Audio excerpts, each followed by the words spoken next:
Uh, Good evening, everybody. Happy Makar Sankranti to you and your families.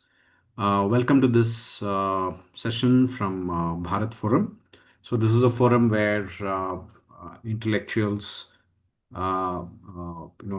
concerned about Indian culture, about Indian festivals, about Indian ethos, is where we get together as intellectuals in this forum.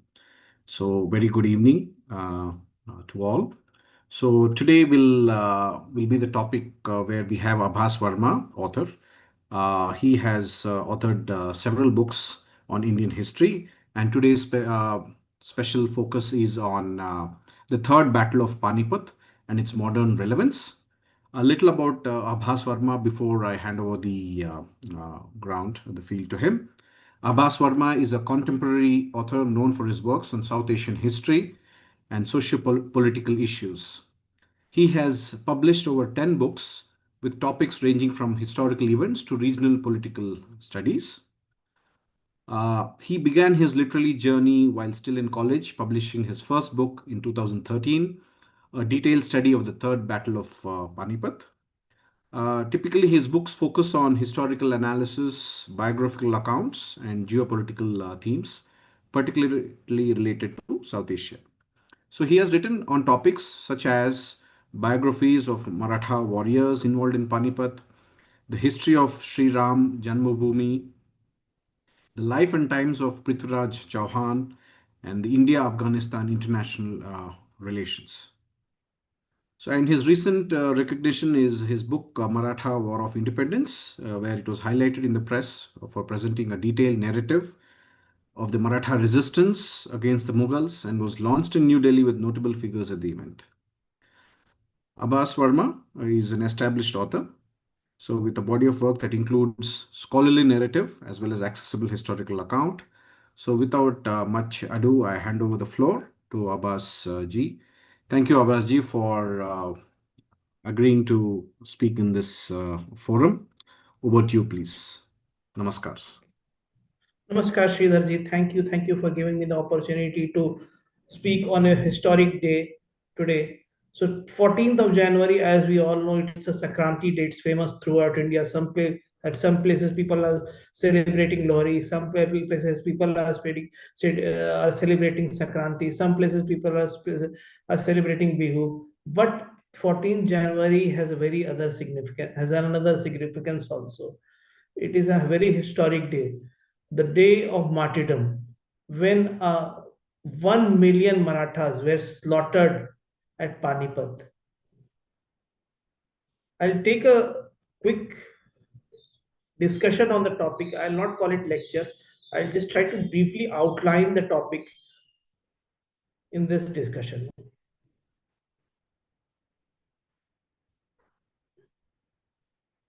Okay, I'm sharing my screen. Do let me know if you are able to see my screen. Yes. Yes, Abbas. Yes. Okay.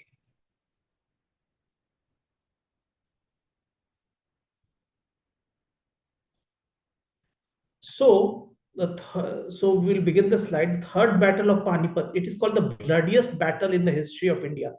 So if you see all the battles that were fought in the history of India, from the invasion of Mahmud Ghaznavi to the battle of Paplasi, or even beyond that to the third battle of Panipat, or towards the end of the this thing end of Maratha rule, the Anglo-Maratha wars that took place. Third battle of Panipat was the most bloodiest battle. Never ever in the history of India you have heard of 1 lakh people getting slaughtered, and the figure is not just 1 lakh Marathas. The figure there is no official count of the figure. Some people say 10 lakh, some people say 5 lakh, but we are 100% sure that at least 1 lakh people were killed in the battlefield on today's days. And the 1 lakh people that I'm talking about, it's just the 1 lakh people from our side. From the other side, there can be some casualties like 10,000 or 5,000 or even 20,000. So the casualty on the other side was not noted, but on our side, we lost at least 1 lakh people on the battlefield and after the slaughter that followed. Okay, so the battle took place on 14th of January 1761. It's the 256th anniversary of the battle. The battle lasted only for 1 day, but it has a very significance in the history of India. The battle took place in the a place called Panipat in Haryana. If you go northwards from Delhi, you can find that place Panipat. The contest was between the Marathas and the combined Muslim forces of North India, the Rohillas, the Pathans, and the Avdi Muslims. So at that time of India, all the principal North Indian Muslim chiefs, they allied with the Afghans, the Abdali, and he was invited in India to liberate these people from the so-called atrocities of the Marathas. So at that time, there were other kingdoms also. The Rajputs were there. There were Nawab of Bengal. There was one Nizams also. They were also Muslims, but they did not participated in the battle. The participation was solely in the region where the Muslims belonged to, in the regions of Uttar Pradesh and Delhi and Punjab. So we need to analyze what was the military strength of both the armies. So on the Maratha side, even at the peak, the Maratha size of the army was never exceeding 60,000. Because see, they were like very limited in number. They did not ally with the Rajputs or the chiefs of or the Rajputs or the chiefs of central India. They came as, what can I say, as an army contingent to save India. But normally the historians have miscalculated the army strength. They have said that at least 1 lakh Marathas came from Pune or Maharashtra, but that is not the fact, because like lot of non-combatants, people who were like doing who pilgrims, many of the people who were aspirants. So suppose like there were some people who thought that if those Maratha lands, if the lands of North India is conquered, then they will serve as collectors, or like they can serve as civil servants in those areas. So normally this was the practice. Then Maratha used to conquer some place, and then they used to take some people from Maharashtra, and they used to settle over there, and then that place used to become a Maratha colony, and then civil servants were normally taken from the Maratha community. That was the practice at that time. See how like Indore became a Maratha colony, like how it became a place of Holkars, how Ujjain and Gwalior became Maratha colonies. It was how Dhar became a Maratha colony. So this was a normal practice in that day. So normally a lot of aspirants used to go, and not just aspirants. There was like, see, no, like when the army used to travel, there were like so many people, attendants were there. There were used to be cooks, and all these things were there. So, and like coming to the pilgrimage, so normally traveling to Pune to northern part of India was very tough in those days. In those days, if you had to travel from Pune to North India, there was no train, so you had to travel by a horse, and like the region was hostile. There were jungles in between. You can be robbed, or like there can be something mishappen can you with you. Some mishappening can happen with you. So if you go with an army, you can feel the security of the army. So like 60,000, 70,000 people can be there. Nobody can rob you during the army camp. And you can go with the army, you can feel the security of that place. So that is why a lot of non-combatants came with the army. I think Nana Fadnavis took his mother and wife to pilgrimage to North India. And like so many people, I know many people, who many Brahmins who came with the army, and like they do pilgrimage in North India. And the other thing that was there in mind was the Kurukshetra. The Kurukshetra was liberated by by Marathas. What happened, that that in Kuru, that the pilgrimage tax, they used to be collected from the pilgrims who used to visit Kurukshetra. That was abolished on the request of Peshwa, and that was emotionally attached. Kurukshetra became emotionally attached to the people, and people told them, no, no, we will go to Kurukshetra for pilgrimage because we have liberated that particular place. So a lot of Maharashtrians came as pilgrims. On the Afghan side, the Afghan army was 40,000. The Afghan army that came from Afghanistan was 40,000, but with the allies, the Pathans, the Rohillas, with the army of Najib-ud-Dawla, many of the Mughals, they deserted and they combined with the Afghans, the all principal Muslim chiefs.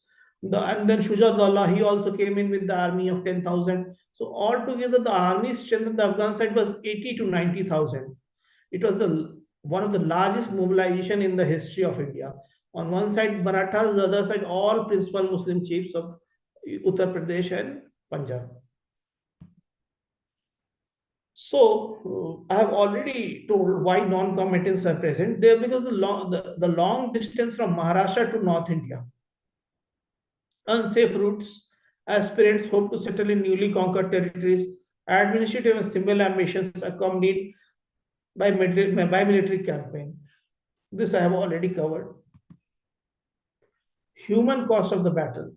So I have already told that nearly 1 lakh Marathas were killed in this battle. Families were wiped out, children became orphaned, many of the women carried out sati. The wife of Balwantrao Mahendale, she became sati there itself. The son, and like just see the what can I say, the irony, or the what can I say, the melancholy associated with this. Like see, the son of Balwantrao, Appa Balwant, he came as a son of the commander or in chief of the army. So like it was a very big post. Uh, he was the son of our commander in chief. He was looked up by the people. Like oh, he's a son of such a big person. And when he came from the battlefield, he came as an orphan. His father died, his mother died. So like you just think of the mental situation what he underwent, the trauma that was there. Many of the survivors, like the fugitives of the battle, or the people or the pilgrims or the non-combatants, they escaped to Banaras, Bihar, Uttarakhand. They never wanted to go back to Maharashtra, because like all their near and dear ones were killed. Their mother, their sisters, all were killed. Their father, their parents, they didn't want to go to Maharashtra. What? Why we will go? There was one Brahman, Narhari. I have written that in his book. In my book. What happened? He was captured by the Afghans, and then he was taken to Afghanistan, and then he was serving as a servant over there. Somehow he managed to escape. And then when he came back to Maharashtra, then the Brahmins of Maharashtra, they told that they were in when he was from Pathan. So when he came back to Pathan, he was purified. They told that okay, don't okay, you were captured by the Muslims, you served the Muslims, but like we can purify you and you can come back to our fold. But the condition of that time was very bad. So the Madhavra, the son of Nana Sahib, he told that not only Narhari, he is not fit to do any puja. He's an outcast. He's not a Brahmin. He has been thrown out from the society. He will be not only he will be thrown out. All those who have dined with him, who has done the purification of that person, they will be also be restricted from religious ceremonies. So that was the scenario, and the psychological trauma that lasted for generations. The survivors or the descendants, their ancestors used to tell them, never go to Panipat, never go to North India. Because I was talking to Rehan Sardar. He's a descendant of Ibrahim Khan Gandhi. He's himself a Muslim, but like his grandmother told him, never ever go to Panipat. That area is not good for you. It has already that area has killed your ancestors. So the trauma lasted for generations, and like even today, even if in Maharashtra, India lose a if you face a very bad scenario or a tragic situation, they call Panipat Zala. When India loses a match, they say Panipat Zala. So Panipat has become a, what can I say, a bad name in Maharashtra, and this is a trauma. So coming to the fact, Panipat is a natural disaster. It's a national disaster. I'll say, see, Panipat will say that okay, only Maharashtrians will kill. What I have to do? What a person from Bihar, what he has to do? But you have to understand that there is no home in Maharashtra, no household that has not lost someone in Panipat. At least one person from the family was definitely killed at that time. That was the saying at that time. So survivors often unable to return due to shame, loss, or captivity. So, as I have already told, that many like there is a small, very small population of Bhukti tribes, Maratha Bhuktis in Balochistan area. So what happened? Many of the Marathas as well, the children, they were children or people or men or women that for that course, they were taken to that place, Pakistan, in Balochistan, to Afghanistan, and there they were like they were not allowed to inherit lands. They were kept as slaves.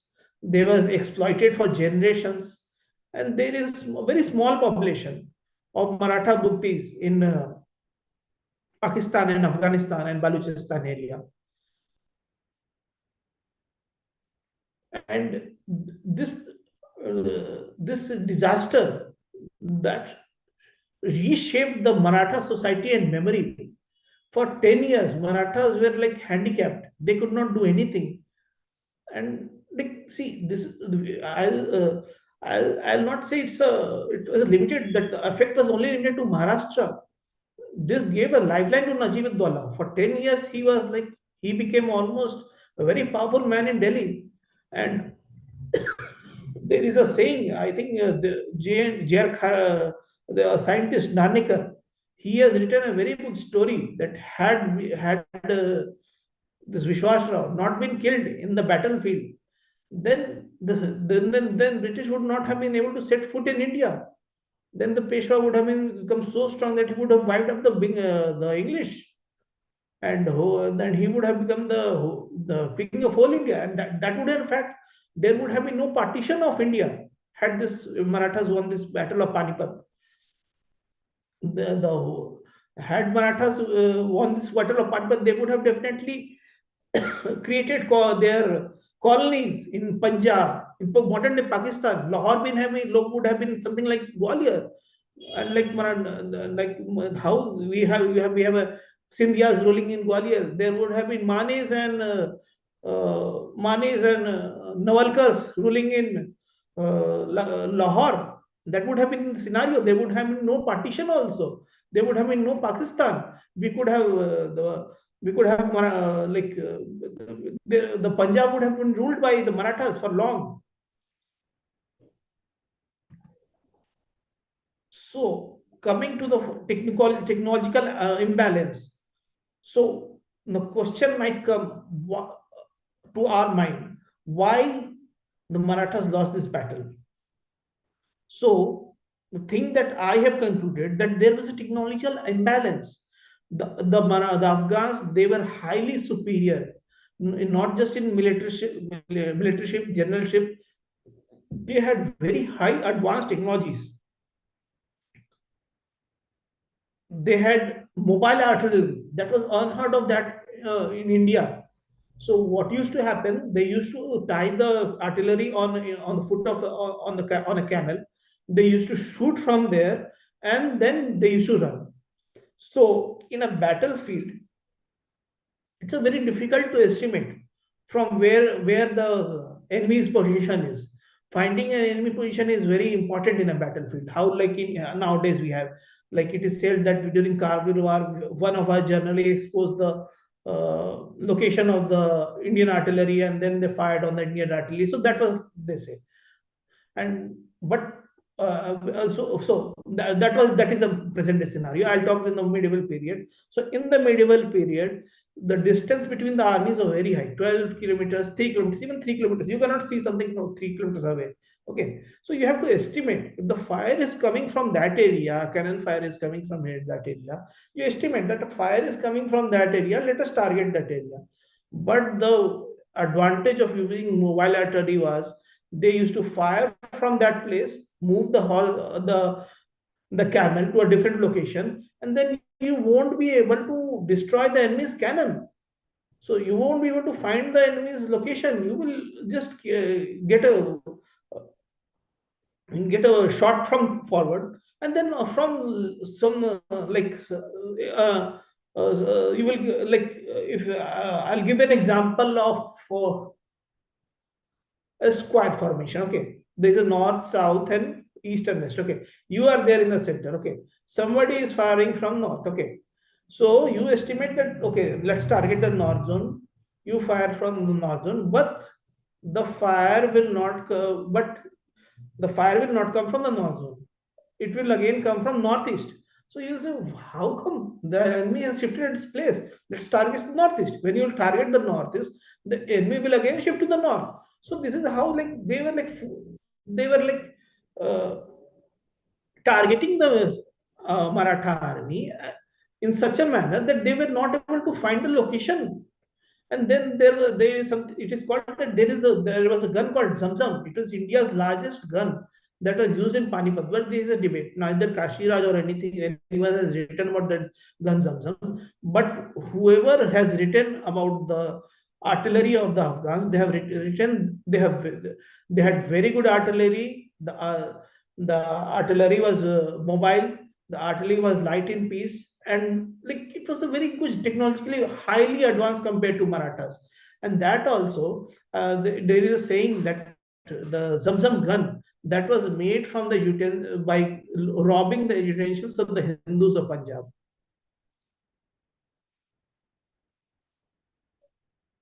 Then there was called something called Zamburaks. They had Zamburaks also. Like there was something equivalent to missile launchers. They had muskets, and like on the other side, the Marathas, they had very outdated artillery. So whatever artillery they had, that was a rejected pieces of artillery or guns supplied by the European machineries that were there in India. The Maratha, the English, the French, and the Dutch. They used the whatever was like rejected pieces they used to supply to the Marathas, and they were okay with that. And like many years later, I think Nana Sahib, he created one karkhana, but that was not able to produce. I think the one who was manning the artillery of the Marathas was Ibrahim Khan Gadi. He was a missionary. He was trained by the French, and we did not have any indigenous artillery in place. And like whatever was the cannons were very heavy, and that was dragging the whole army from Paddur to reaching to from I'll say Paddur is a place near Pune. From Pune to Delhi, it took them 12 months to reach. Whereas like Abdali, he was like changing his places. He was going here and there, and like he was like. And during the siege also, the Abdali was able to change his place 3 times. The Marathas never were able to change their place because of the heavy artillery that they had, and like huge oxes and elephants were used for this artillery. And like we were very poor in using guns. So even long time later also, when the English fought the Marathas, they said that the Marathas mostly fought with swords and lances, but they rarely used guns.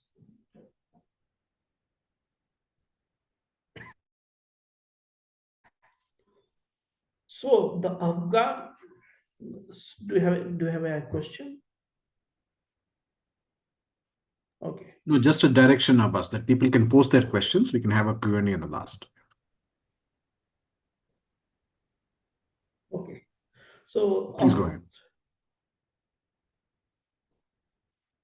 yeah, Afghan military strategy. So they were fighting. See, the Ahmad Shabdali, he was a highly superior military general. He had not only fought in India, he had fought in Central Asia. He has fought with the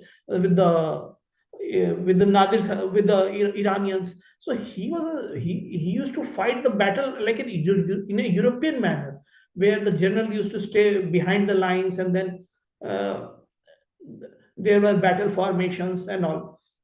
And the mobile artillery that they have used, that was like masterpiece, I'll say.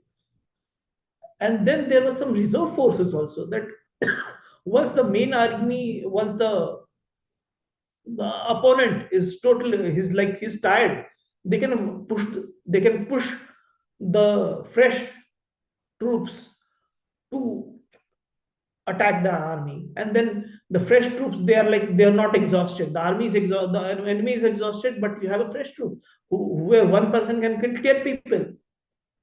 So this was like we just not lost because of uh, because of the numbers. We also lost in the case of military superiority.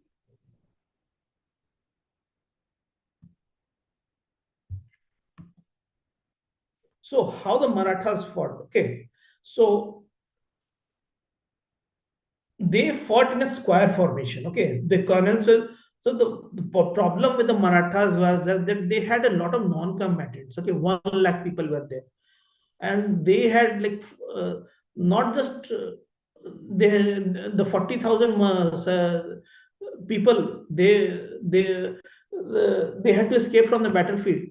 The 1 lakh people has to escape from the battlefield.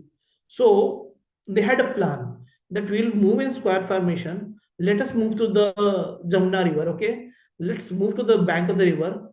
And from the back side, the non-combatants will cross the Jamuna River, and they will go uh, in the Uttar Pradesh side, and then will go somewhere else to the safer places like Jhansi and all. So the plan was to escape only. There was no head-on clash. That's Sadashiv Rao had thing in mind. We should not go and clash with these people. We are less in number, and also we won't be able to survive. Let's see how we can escape from the battlefield. The strategy was to escape only, and it was a square formation. They had guns on all the four sides, and then non-combatants were placed in between. Okay, so I'll give you the timeline of the battle. Okay, so during the fourth invasion of Abdali, what he had done, he has done tremendous damage to India. Okay, he plundered the temples, Mathura, Kashi, not Kashi, Mathura, Vrindavan, uh, Gokul also. But Gokul, the Naga sannyasis, they offered him such a resistance. And then his camp, he suffered from cholera. Okay, and then people started dying, and then he had to escape. He had to leave. The wrath of God was there on him. Okay, so at that time, Peshwa dispatched Raghunath Rao to chase away Abdali. But by the time Raghunath Rao reached Delhi, Abdali has already left Delhi, and he has placed his son in Punjab, and then he has moved to Afghanistan. Okay. So Raghunath Rao, he had a very huge army at that time, 40, 50,000. Then at that time, the Mughals also, they few of the one of the daughters of the Mughals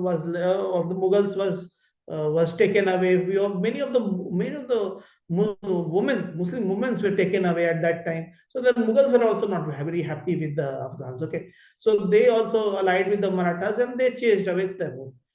And when Taimur was chased away, Then Marathas, they say that Maratha rule spread from Cuttack to Attock. Okay, so the Maratha rule spread to present-day Pakistan, but within 6 months, Abdali came back with a larger force and he drove away whatever Maratha forces were there.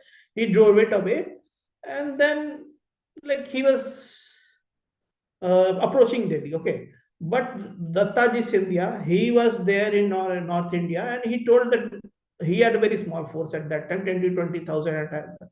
He told, no, I will not turn my back away. I'll face this enemy and I'll prevent it from reaching Delhi. Okay. So the Battle of Burari Ghat was taken place, and Dattaji was martyred on 10th of January 1759. Okay.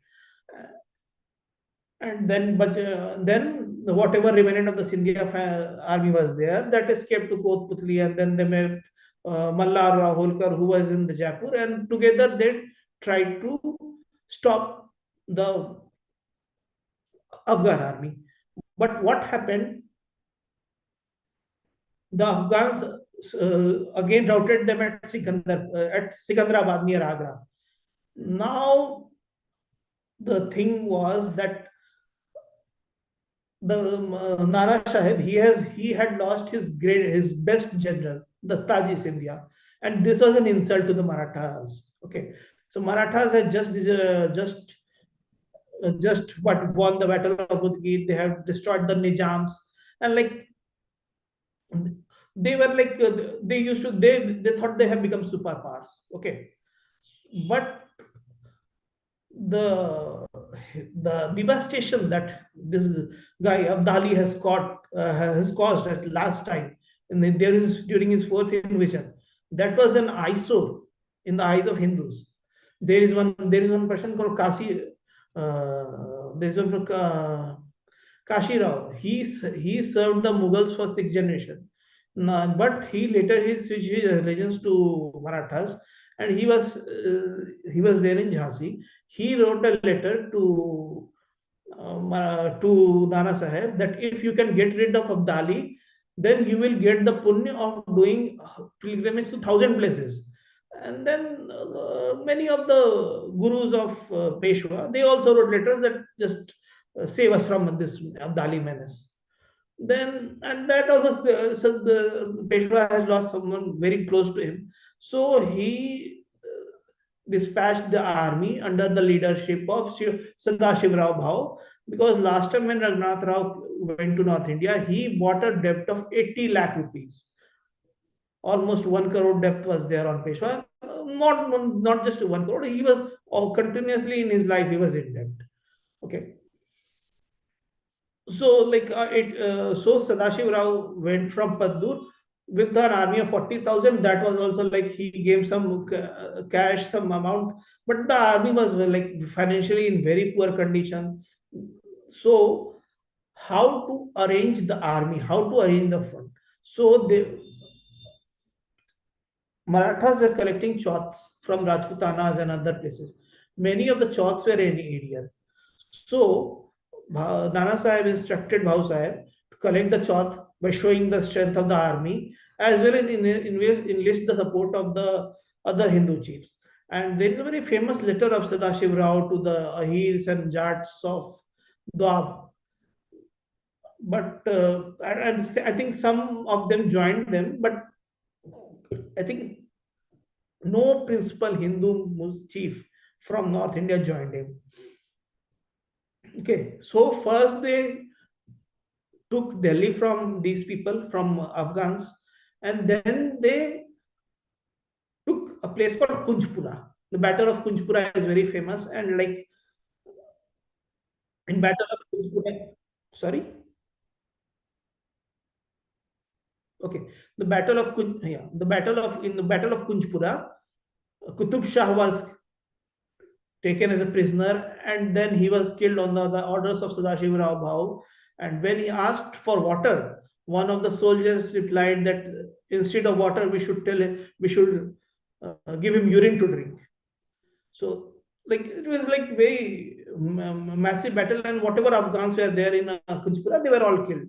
Almost all of the killed. Most of them gave ransom. Few of them took grass in their mouth and told that I am equivalent to a cow. Don't kill me, otherwise you will get the you will get the Gohatya Pap, okay, like that. So from Kunjpura they moved to Panipat, and now they were stuck. Okay, what happened that Yamuna divides India into two parts. One is the eastern part, and the other one is the western part. Okay, so Abdali was there on the eastern part, and the Marathas were there on the western part. But they went few steps ahead, and they like Bhausab had a plan to ally with the Sikhs. Okay, to ally with the Sikhs, and then do pilgrimage to Kurukshetra, but by the time he went northwards, Abdali blocked his way from southwards. Okay, so Marathas were surrendered for 2 or 3 months before 14th of January. Yeah, the Marathas were surrounded for 2 or 3 months before 14 January 1761. Their supplies were cut off. They were facing starvation, illness, and exhaustion. Many of them died of the starvation. Many of the horses died. Many of them died of illness and exhaustion. And but Abdali was getting the supplies from the regions of Sujat Dawla and Najib-ud-Dawla. So, like the Marathas, they were defeated mentally before the physical battle. The climate and logistic challenges the Maratha face, harsh North Indian weather. So the weather you can see how it is like. Shridhar sir is there in Bangalore. I am in Delhi. So you can see the difference. It's like 4 or 5 degrees, and within the room, I cannot like it without a heater. It's very difficult to manage. But these people who had never seen winters in their life, they came from Pune to save the Hindu holy cities. Soldiers have become accustomed to this cold. The horses that came, the cattle that they came, many of them died. And then when the animal dies, it's very difficult to remove the carcass that is there. The food that is there, the food that is available, it's very different from the food that they prepare in Maharashtra. So even before the battle, there were so many challenges. Why alliances failed? The Rajputs, the Jats, and Sikhs did not unite with the Marathas. No principal Hindu chief from North India allied with the Marathas. There were regional rivalries. They were seen as extortionists. There were short-term political gains. Who will sit on the throne of Delhi? There is some historians have said that the Jats they wanted Delhi. Some of the historians they have said the Marathas were wanted Delhi for themselves. So that there was like what can I say? There was disunity among all the principal Hindu chiefs, but on the Muslim side there was total unity. There even the Maratha side there was like differences. There was Bhosle clans of the Marathas. There was one Tanjore Marathas. There was one Maratha army in Cuttack. They also did not come to the aid of the Marathas. Now coming to the question, the Punjab, the core issue. Okay, what was the problem? Okay, why the battle was fought? Who will control Punjab? That was the question. The what was happening? The Punjab was the way the invasion was taking place in India. So even like Mughals, they were not able to control Punjab, and Punjab was a very fertile land. So what they came up with a very good scheme. Okay, let us hand over the Punjab to the Marathas. Let them give the right to collect chauth from Punjab, and in return ask protection from them. So the treaty was signed between the Mughals and the Marathas that the taxes of Punjab will be collected by the Marathas, and in return the emperor will be getting protection. The Mughal emperor will be getting protection. So the question was who will control Punjab? Okay, so there was three parties who were interested in Punjab. One were the Marathas, the second one was the Mughals, and the third one was the Afghans. Okay, so the Marathas chased the Afghans, told that okay, we'll control Punjab. Then there was second the Punjabi Muslims that were there, the Adina Beg and all. They told that okay, it's very far from that place. Okay, I'll take the administration and whatever taxes are collected, 80 lakhs, 90 lakhs, I'll supply it to you. And the third was the Marathas. Okay, the Marathas where they say that no, no, no, we are not interested. We are we are like sufficient. We can collect the tax. Okay, the Maratha control of Punjab was seen by Abdali as a direct challenge. And because of this, what can I say? The bone of contention, the Battle of Panipat was fought. So in my book, I have like broken many myths that are there. Exaggeration claims of mass enslavement of Maratha women. They say like 1 lakh or 50,000 or 10,000, 20,000 Maratha women were captured. It's Mirata Ahmedi says 700 women were who used to travel in palkis were captured. And the Kashi Raja also said that Maratha women or Brahman women were sold at a rate of 10 rupees in Kabul. But these are all myths, these are all exaggerated claims because see, most of the Maratha Sardars, they did not took their women with them because see, battle is not a place for women. Okay, I might sound misogynistic, but see, you cannot take women to battlefield. They can be taken to pilgrimage like how they, but not at such a dangerous point. Few people have taken their families, like Balwant Rao ji has taken, Shiv Rao ji has taken, but that was like very top level. Okay, top level Maratha generals have taken, and that also, if you see the communication that was taking place between the two parties, Afghans and the Marathas after the battle, that was very friendly in nature. So had such a thing taken place where Maratha women will be sold for 10 rupees and all, this friendly communication will never take place. Okay, there was mass commitment of suicides in Panipat by women. That is also fact. So women who were like who thought that they will not escape, they committed suicide there itself. Or many of them they tried to fight the Afghans and they were killed there itself.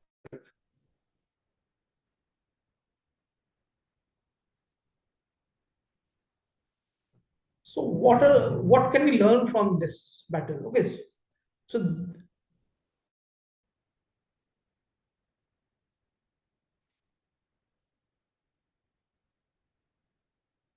technology matters because as much as bravery. Okay, you can be brave, you can be chivalrous, but you have to be technologically advanced. Okay, had Marathas been using guns, they would have been using good artillery, then thing would have been different. Diplomacy is crucial as military power. You have to see what is your like in order to achieve something big. You need to forgo small things. Small compromises may prevent larger disasters. Had the Marathas done some compromises in the name of Chauth and handing over Delhi, the Jats and other principles, then this disaster would have been avoided. National interest must override regional pride. See, Marathas were not fighting in the name of Pune, okay, or Punjab. They were also the thing in mind that we need to liberate Kashi, Mathura, and Allahabad or Prayag. So that was like something that was in regional, national interest. So why, what weakened the Maratha Empire was not just the battle; it was the death of Balaji Bajirao. Marathas not just suffered a setback from the death from the battle; they suffered a setback after the death of Balaji Bajirao. Internal power struggle weakened the state. There was fight between his Raghunath Rao and his nephew, and then they were entangled in their family affairs, in the family struggle that was there, and then they could not think British as a challenge. They were entangled in this thing. But the Maratha recovery was planned by Mahaji Scindia. Mahaji Simandiya emerged as a key leader. He reclaimed the lost territory, restored Maratha authority in Delhi. Within 12 years, Panipat's disgrace was largely erased. He became Wali, he became the de facto ruler of India. And like there was a saying at that time by Muslim historians that Shah Alam, who was the Mughal king emperor at that time, that Shah Alam the Raj, Lal Kile the Palam Tar. He is ruling only from Lal Kila to Palam. There is a place in Delhi. And rest of all is being ruled by Mahatji only.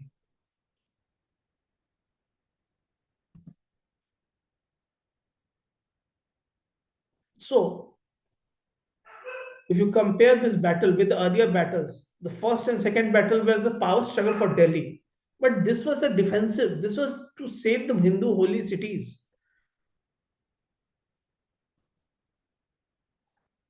This is, I'll say, not a defeat, it's a lesson. We need to learn from our history. सीख बीते दिनों से करे नयु का स्वागत. It shows consequences of disunity. How, like, if we are not united, what consequences we have to face. The whole family of Nana Sahib got wiped out. His cousin died, his son died, and like he himself died a year. So what kind of atrocity, like, hardships he has to go. The battle highlights the importance of technology and logistics. How, like, we need to be technologically advanced. People say that why India is buying so many arms and all. So like you have, so if you have money, the first thing that you should that you should invest is security, securing that money. That is what you can build a golden bed, you can build a golden chair, but you have to buy a lock, a very good lock. You have to invest in the security. This battle is a case study in military academics. So the report of this battle, when they were sent to Britain at that time, Britain was like was not a military. Was they have just won the Battle of Plassey, but they had not established as a rule. Okay. And but the report was sent to Europe, to European countries. How the such a powerful army that was defeated, or like superpower in Marathas, they were then known as the superpowers that can be defeated. And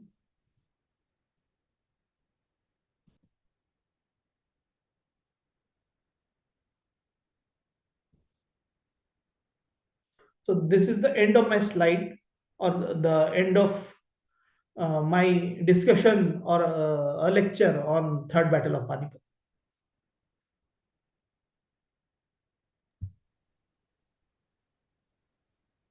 Thank you, Avasji. So I think we have some questions from the audience. Afghans were mountainous tribes. So where did they get such sophisticated weaponry and military strategy?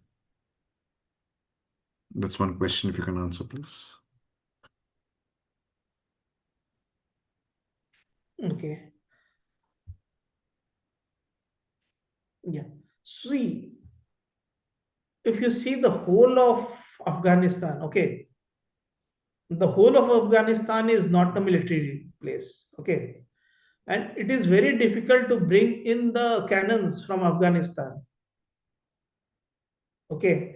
So they had positioned their guns or cannons in the regions of Punjab. That is what they were fighting for. Okay, so they had created their power centers in Multan and the border regions. Okay, what is the what is that called? National West Frontier. Okay, they had placed their logistics over there, or their cannons over there, and they used to travel from that. They see the Zamzam gun. Okay, that Zamzam gun was never carried to Afghanistan. That was stationed in Lahore. Okay, so that was never taken to Afghanistan. It was like uh, it was stationed in Lahore, and like the, what can I say, the ownership of that place was the Afghans fighting for.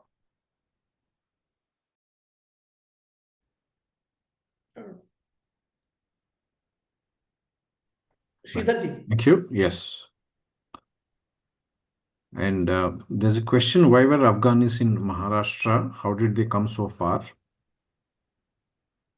So I think, Sorry. yeah, I think the Afghans, they did not arrive in Maharashtra. Actually, they were in No, no, Panipat. no, no, no, no, no, Yeah, no. you can They came clarify, please. as far as Vrindavan only.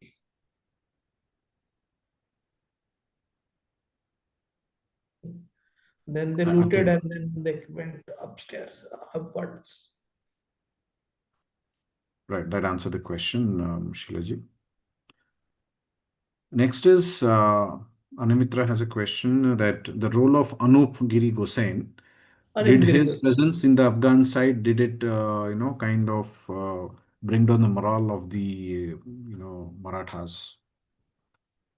Yeah, see, the role of Shuja in this battle is very doubtful. Okay, so few of the historians, Kashiraj, they are saying that he did not play any role. Okay, the Hindu soldiers that were there in his army, they did not participated in the battle. Okay, but one co-religionist of Shuja, he was a Shia, and he wrote Mirate Hanamadi, and like he has told that Shujatullah played a very important role uh, in the battle. And actually, this is a fact that Ibrahim Khan Gadi, he was captured by uh, Shujatullah's men only, Mia Isa. Okay, so Anup Giri Gosai, he was a Hindu and he was commanding the Naga sannyasis or the Goswami troops of Shujatullah. And like there was a scenario that when Abdali, he saw the naked Naga sannyasis in an army. He told that, what is this? These ash smeared people, they are doing puja in our camp. Huh? So what is this? Throw these people out. But somehow, like Sujatullah managed to keep these people within the army. So, what role these Anupgir Gosais, the Nagas and Nasis, whether they attacked the Marathas or not, this is not clear. Okay, some of them they say they did not participated in the battle. They're not ready to attack the Marathas. They are not written. They are not ready. But they said the encounter did not took place. But it is 100% fact that after the battle, Anup Gir Gosai and the Shujatullah and the Hindus in his armies, they played a very important role uh, in the escape, or what can I say, in saving the lives of many of the people, or the Marathas or the Hindus in the army of the Marathas. 6,000 people were given shelter by Shujatullah. Mm. Sure. I think these are the questions. There are some observations about drawing parallels with the current socio, say, socio-economic, situation now, where it's probably we may not have learned our lessons as Hindus, and it's very necessary that we learn from these histories about how important it is to come together for the larger cause of the country. So, any kind of closing comments was from your side in terms of these observations from the audience? Actually, I'm not gone through the observation, but I heard it from you. Okay, Yes. so Yeah, yeah, I've so summarized two, three observations. It's along the similar lines. yeah, So I've summarized it for you. yeah. Oh, can you give them some chance to speak? Like, Yes, audience, please unmute yourself and ask as well any specific questions that you have or observations that you have, please. Well, sir, can I ask one question, please? Please go ahead. Thank you. So my point is that there is a factor that we have also been studying, that the reason there is definitely a reason behind this recurrent Hindu defeats down the centuries.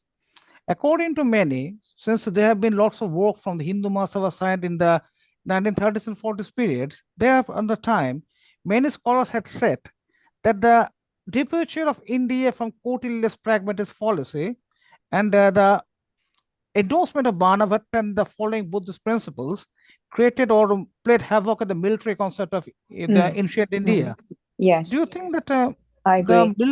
the military culture of India had the war? Since you have already said that they were not innovations, that they were moving with the artillery, like the Afghans and everything.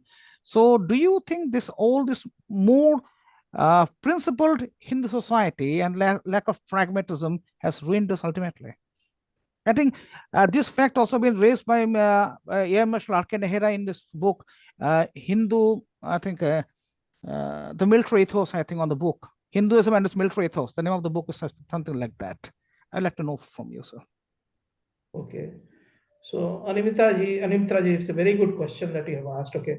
So, if you read the Hindu text, okay, be it Devi Mahamatya, okay, or Ramayana, Mahabharata, it's all kill, maro. ठीक है, हत्या, उसका वध, ठीक है. We are a very, what can I say, we were a very dominant or very militarized caste or community in sense. So we were able to scare Sikandar away. Okay.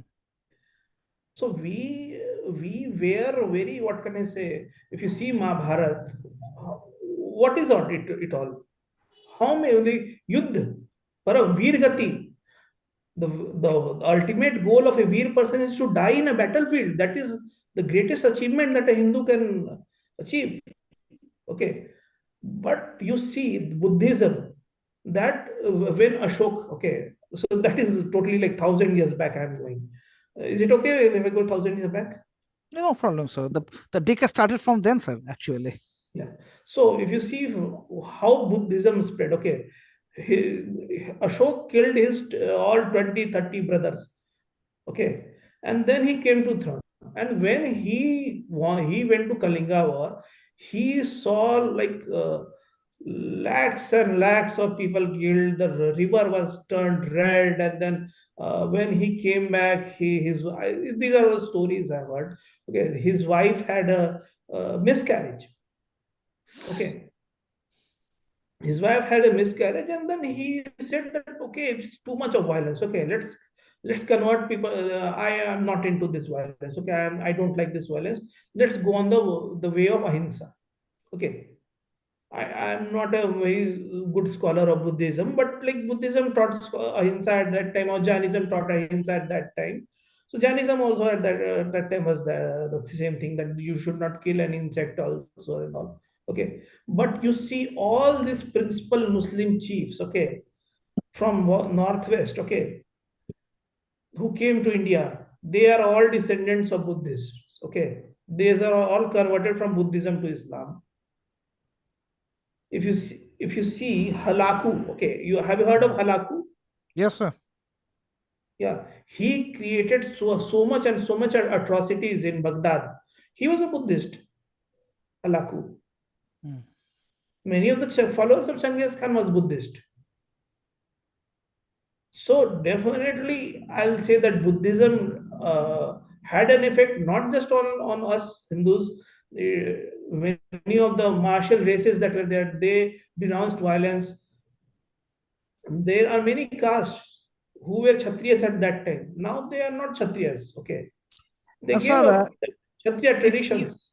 so if I have the permission to add something, according to many Sanskrit philosophers, for the last millennia, for the more than 900 years, and Swami Vivekananda in his books have always focused on the concept that service should have 900 years, not for 200 years. Okay. So, according to many, they have said the Dandaniti of the Hindu Shastra that had been devised by Kautilya, Kamandak, and Katayan had got vanished for the last millennia. And we can find that for the last 900 years, we are on the decline. I would like to have some focus of you on this episode, sir. So I'll not say we are on a path of decline. I'll say that as Hindu community, or like in all the authors, okay, if you know, most of the authors, they have all written about Hindu greed of gold. Okay, so what used to happen during the time of um, Mughals. Okay, what used to happen? One of the brother, okay, he used to remain Hindu. The other brother used to convert to Islam. Okay, and then like many of the Rajputs, okay, the Khanzadas you see, okay, many of the Muslim castes, okay, they are also like there is within the family you have a Hindu family and there you have a Muslim family, okay. So when there is a Hindu ruler, he will get benefit, and when there is a Muslim ruler, he will get benefit from there itself. Okay. So this is how like we this to this level we had gone down in history at that time. Okay, there is a very I have read, I am not able to find the text, exact text, but Jadunath Sarkar has written a very bad comment that the people from the western part of India, that the people who were there in the eastern part of India, they used to say, he has said that these people are so bad that the Purvayas, they used to call the Purvayas are so bad that they will not think before selling their children also. Okay, so this is the kind of thinking that was there in 400 or 500 years back. Okay, so the degradation is a gradual process, I will say. Okay, we are just uh, the Hindu greed for gold is increasing day by day. I'll say there are people who have like a lot of money. Okay, there is no need for them to like they have enough for like 2 or 3 generations. Okay, but still they are not investing that money somewhere in the path of dharma. Okay, not just see, this is your hard-earned money. You do whatever it with that. Okay, that is not my problem. But the Hindu greed of gold. Okay, so many of the people, they are in USA, they are converting to Christian faith Hmm. just to marry, just to get a green card. Is that not the case, sir? Tell me, is not that the case? They are ready to leave the religion in the name of for money.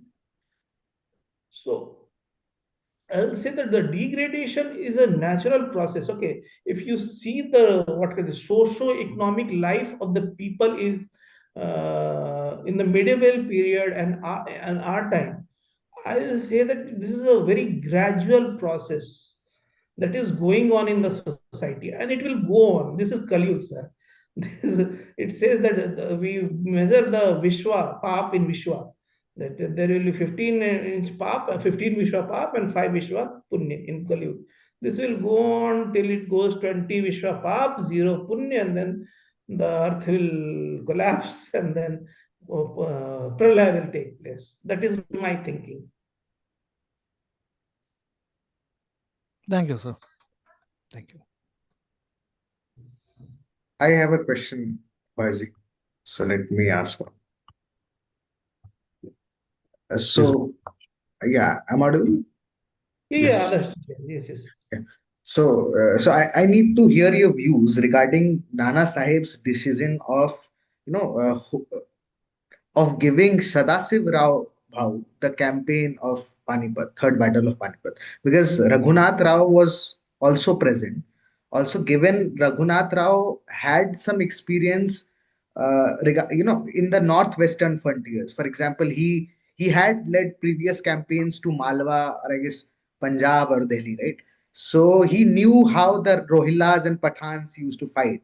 So he had a better, since yes, he declined the offer. He kind of asked for uh, greater, wealth and army Amount. Yeah. amount, to lead the campaign. But since Panipat was that kind of a war, for example, you can't take that as a continental war, but a kind of alliance had to be formed in order to win, in order to taste the victory. So, was the decision of Marathas to give the campaign to Sadasiv Rao. No disrespect to Sadasiv Rao Bhau. He was a great fighter. He was damn too intelligent of a fighter, but he was brave also, and he had more loyalty, right? Many of the, I guess, many of the uh, people did not trust Raghunath Rao Bhau as same as Sadashiv Rao Bhau. But still, was that not a kind of a naive decision to give the whole to Sadasiv Rao Bhau, who was not experienced in the northern frontiers? First thing is your understanding of the political situation is very good, and like I think you have read a good many books on Third Battle of Panipat. But Yeah. I'll tell you, okay, what the books have not covered. Okay, Raghunath Rao was the most was the most incompetent person in the Maratha history. Okay, okay, so I'll tell you what happened when he went to last time to North India. Okay, so he was bathing in the Yamuna. Okay, Najib Khan was there in Lal Killa. Okay, so what used to happen? He used to bathe in Yamuna, and then Najib-ud-Dawla used to slaughter cows and put the meat in the Yamuna so as to to tease him. Okay, so this was the level. Okay, then what happened? For months he was not able to force Najib-ud-Dawla to evacuate. Okay, he was such an incompetent person. So in the end, Najib-ud-Dawla sent his Hindu agent to Raghunath Rao to Malhar Rao Holkar, who was with him. Okay, with Raghunath Rao during that campaign. He gave him like 80 or 90 lakhs of rupees, something like that, and then also said that I am like your son. Okay, like that that relationship, not that relationship. It's said that he used to treat him like his son. Raghunath Rao's son died, and not Raghunath Rao, Mallara Holkar's son died like a few days back, and like he was very touched. Okay, and like a lot of money was also spent, given as bribe. Okay, so what happened? He told, I will not surrender to Raghunath Rao. I will surrender to Mallar Rao. Okay, but this person Raghunath Rao was teased like anything. He like cows was slaughtered, and then he was teased. Okay, so he told, no, I will not allow this. He has like insulted me like anything. Okay, but then also Raghunath Rao obtained Malhar Rao obtained a pardon for him and let him go free. Okay, so this was the level of Raghunath Rao. Okay, so battles are not won by one person. Okay, or a military general is so it's not one by one person. That time Malhar Rao Holkar went with him. Okay, and that then also they did not fight a very long battle. Okay, Sadashiv Rao Bhau was definitely ignorant. He did not know whether our see our knowledge at that time was very less. We did not know. Okay, that Yamuna flows from north to south. Okay, they were saying that Yamuna flows from east to west. That was the level of knowledge they had about the North India. Okay, the kind of letters that Sadashiv Rao has written to the North Indian chiefs, okay, that was very good. But at that time, neither Raghunath Rao nor Sadashiv Rao, he was able to get the support of Rajputs and other people. So see, that is the scenario. Okay, we Hindus are like that only. Okay, per sukh dukh. Okay, if anybody is happy, we'll become very unhappy. We are like that only. So they wanted these Marathas to die. मरने दो साले को, वो साले बहुत चौथ वसूलते हैं, मरने दो साले को. But that was the thing. Okay, and that is why nobody came to their support, and that is what happened. Thank you. So Thank you very much. Yeah, thank I speak you. very harshly. Thank you, Abhas. Any other questions from anybody, please? I think people are typing so many things. I am not able to read Yes, it. yes. It's more observations, and I think we have a fellow author here, Kiran Ketkar. He says a good presentation. As a student of Maratha history and author of the book Swarajya and Samrajya, it is my opinion that Marathas lost the Third Battle of Panipat mainly due to Hindu forces not being united. Yeah, that is true. That is true. Very true. That's his major observation. And we have Sheila ji's quite enthusiastic comments. I think all in line with what is being discussed. And I think Sheila ji goes on to say that there's a lot of westernization that's going on of India as well, and much of our cultural or esoteric knowledge is being lost. Avaji, I'm bit deviating from the topic. मतलब, I need to ask you that, for example, कि Rajputs did not align with Marathas in the third battle of Panipat. So, was the, मतलब, for example, many in Twitter you will see many of the internet trolls, right, from the Rajputs and Maratha sides battling Yeah, each yeah, other. fight is going on. Yeah, yeah. Yeah, fighting each other. So actually, many of the criticism which comes from the Rajput side is basically कि बहुत ज़्यादा चौथ मांगते थे, and they destroyed our places more than that of Mughals, and the chauth was damn too much for them to bear. So मतलब I don't know whether this is in the मतलब your domain or not. मतलब, is the chauth too much expected or too much asked for the Rajputs to not align with Marathas in the Battle of Panipat? See, the Mughals, okay, the tax imposed by the Mughals was 10%, okay, Hmm. and the tax imposed by the Marathas was 25%. So that was definitely on a higher side, okay. Hmm. But the Marathas, see the Marathas, like they had some restriction. If you see the production, agricultural production from Maharashtra, that is very very less. So, and like if you see the total life of Peshwa, okay, his total life was in debt. Okay, every like it said that for to get himself debt ridden, he married many daughters of sahukars. Okay, he was always in debt, 100 crore debt, 200 crore debt. So definitely to extinguish his debt, so they had to take this chauth from other places.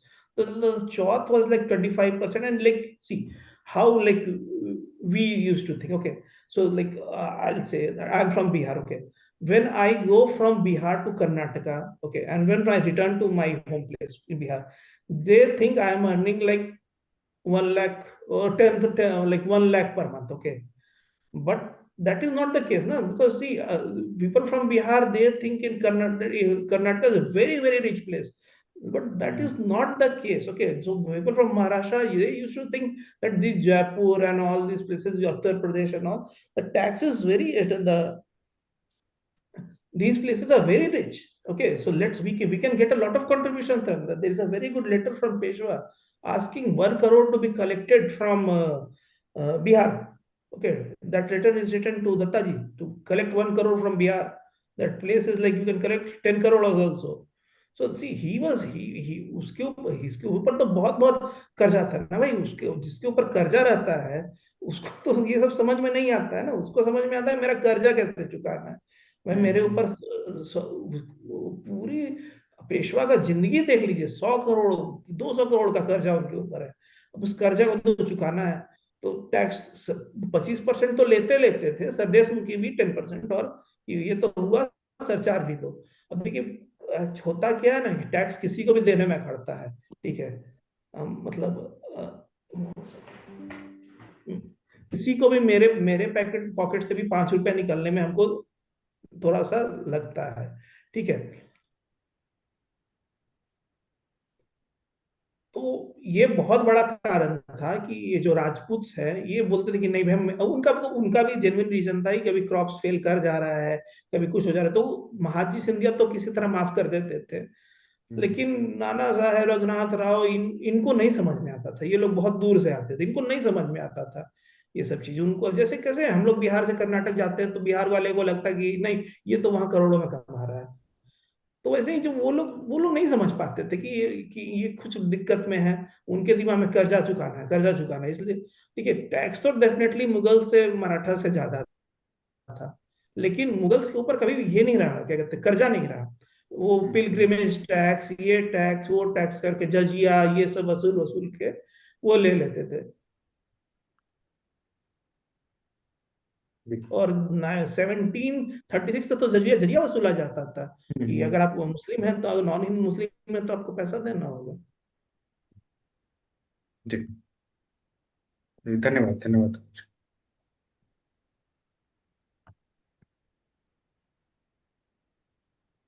Right. Any other questions that we have?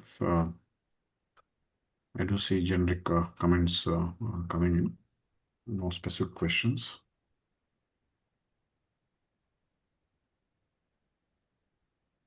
I'd Okay. just like to say namaste. Yes. I Yes, would just please. like to say that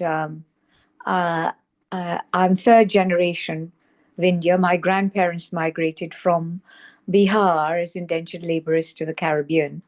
And I now live in London. And I'm staunch Sanatani, but it's only by the grace of Devi that I'm a Hindu still and not a Muslim and Christian. So I thank my ancestors, those Biharis, very, very feisty, very aggressive, very argumentative, very hardworking, that I still sit here as a Sanatani and struggle and fight for Dharma. And so, my brother, Namaskar to you. Ram Ram, Sita Ram. Yes.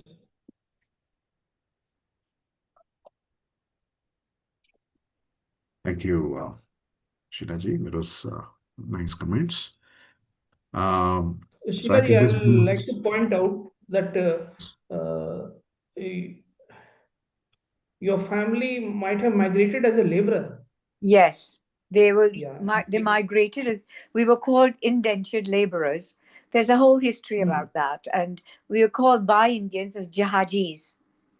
Jahajis, correct. Jahajis, and And they they only said that they used to capture, like any person roaming around, he was captured and taken on the ship. But I'm also from another Bihar. yes, but another explanation. A lot of they say a few people who fled the Indian mutiny also came across because that was one way of escaping. Girmitias, I think they used to call them. Girmitias. Girmitias, Jahajis, and also to a lot of. I learned recently that the Zamindaris in Bihar, when the African slaves were freed and didn't really want to work a 7-day week, 24/7, the British Civil Service said, "We know a community that are very hardworking, intelligent, and agricultural people." So they went to Bihar and they told the Zamindaris, "Have you got any surplus labor?" And the Zamindaris had many bonded laborers who, I believe, Correct. they didn't Yeah. have wages and they didn't have homes. They were just Many housed were and fed. kidnapped also. Yes, they were Kidnapped housed and and taken. fed. And they came, the majority of them were literate, and they came carrying the Gita and the Ramayana. And for 80, 90 years, my community in the Caribbean, maybe Fiji, maybe Mauritius, but certainly from the Caribbean, had no contact with India for 80 or 90 years. Until 1950, Swami Chinmayananda came as a missionary from India, established the Vishwa Hindu Parishad in the Caribbean, and also Sanatan Dharma Mahasabha schools. And we're still, so many people are still staunch Sanatanis in those areas, although Christianity is making a lot of progress as well there. I just wanted to share that with you. Sorry. Yeah, thank you. Thank you for sharing. and thank you so much, Shilaji. That enriches the conversation that we're having here. I Thank hope you so. much. Thank you so much. Jai Hind. Jai Hind. So that brings us to the end of this session. Thank you for all the questions. Thank you for all the observations. Thank you, Abhasji, for the wonderful rendition of the Third Battle of Panipat and the associated events. And just to remind, this session is being live streamed. So shortly, the YouTube link of the session will be shared as well. And Adarshi, do you want to say anything to that effect? Which have I missed something from a logistics perspective? No, not really. I will be sharing just now. I will share the YouTube link so that the live Fantastic. audience can also. So that's immediate service for our audience. Thank you so much, Adarshi. So again, happy Makar Sankranti to you and your families. Have a good rest of the day for people from different parts of the world, and have a good night for those in India. So shortly we will be having more such sessions. So stay tuned to the groups. Thank you so much. Thank you. Thank you, Thank you, Abbas. Shiva. Thank you, everyone, and a big namaste to all of you. Namaste. Bye-bye.